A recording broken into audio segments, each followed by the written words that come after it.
Hello guys and welcome back to the channel. कहा जाता है कि जन्म लेने वाले हर जीव की मौत उसके जन्म के साथ ही लिखी जाती है, लेकिन एक जीव ऐसा था जिसकी कहानी नियति ने काफ़ी अलग और विचित्र तरीके से लिखी थी। ये जीव था डायनासोर। ये वो समय था जब इस धरती पर डायनासोर्स का राज था। शाकाहारी, मांसाहारी, हिंसक, शांत, ऐसे कई अलग अलग प्रजातियों के डायनासोर पृथ्वी पर अपनी सुहानी जिंदगी जी रहे थे, लेकिन आने वाले खतरे से वो अनजान थे। एक बड़ा खतरा उनकी ओर बढ़ रहा था। ये समय था दुनिया के सबसे सफल जानवर के नष्ट होने का। लेकिन कहते हैं ना, जब एक कहानी का अंत हो जाता है तब एक दूसरी कहानी का आरंभ हो जाता है। डायनासोर के अंत के साथ ही नियति ने एक नई कहानी शुरू कर दी। अब इसके बारे में जानने के लिए हमें आज से 6 करोड़ साल पीछे जाना होगा।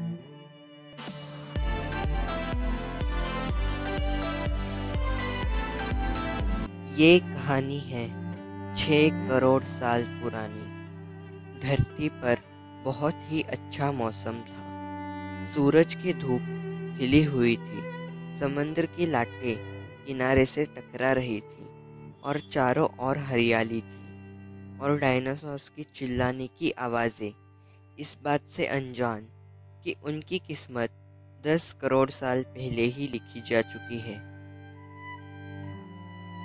आज से 10 करोड़ साल पहले एक उल्का बहुत तेजी से आ रहा था और पृथ्वी से 20 करोड़ माइल्स दूर क्षुद्र ग्रह बेल्ट के एस्ट्रॉइड से टकरा गया। एज ए रिजल्ट उस उल्का ने अपनी डायरेक्शन चेंज कर ली और वो क्षुद्र ग्रह बेल्ट से निकलकर तेजी से पृथ्वी की ओर बढ़ने लगा। धरती पर डायनासोर्स का अंत नहीं होता अगर ये एस्ट्रॉइड पृथ्वी से थोड़ी दूर उसके उपग्रह चंद्रमा से टकरा जाता, लेकिन नियति को कुछ और ही मंजूर था। इसीलिए ये एस्ट्रॉइड चांद के काफ़ी नज़दीक से गुजर गया।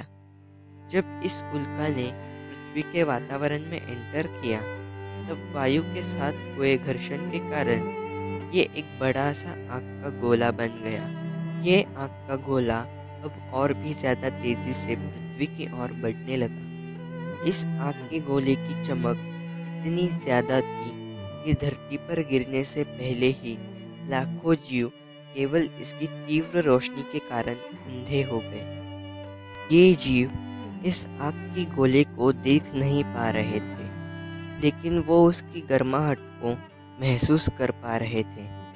और वो समय आया जब ये एस्ट्रॉइड पृथ्वी पर मैक्सिको की खाड़ी से टकरा जाता है और लगभग 35,000 डिग्री सेल्सियस की एनर्जी के साथ एक बहुत ही बड़ा विस्फोट हो जाता है।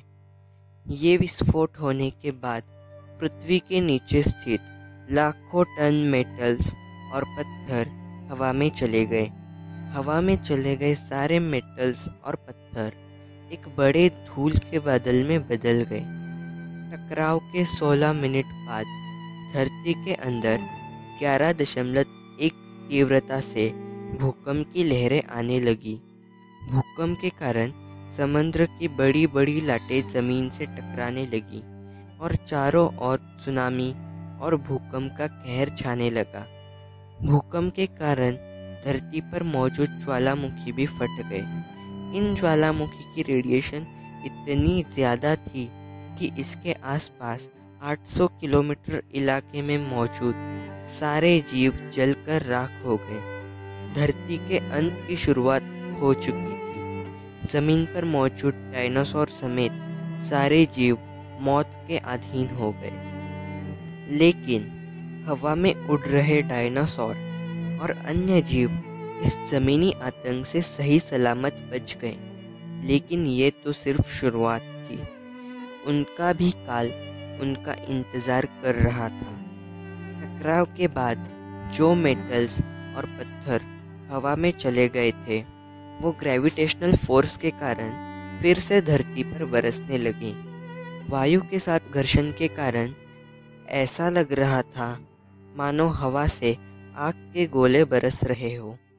इस आग की बारिश में हवाई जीव भी अपनी रक्षा नहीं कर पाए और उनकी भी राख हो गई।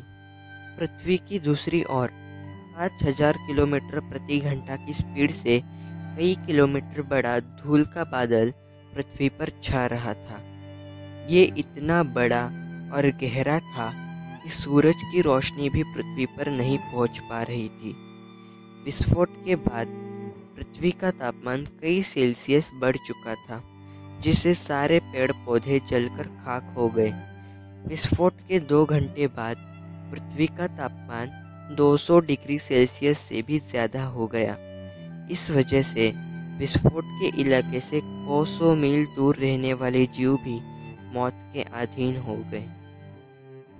इस प्रलय में धरती पर मौजूद 90% जीव मारे गए और जो 10% जीव बच गए या तो वो ज़मीन के नीचे रहते थे या उनका वज़न 30 किलोग्राम से कम था।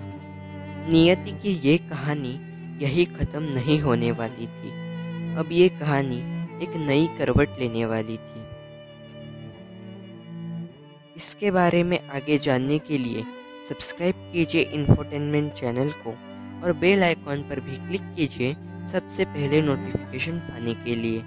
अगर वीडियो पसंद आया तो इसे लाइक कीजिए, कमेंट कीजिए और अपने दोस्तों के साथ शेयर कीजिए। Thanks for watching.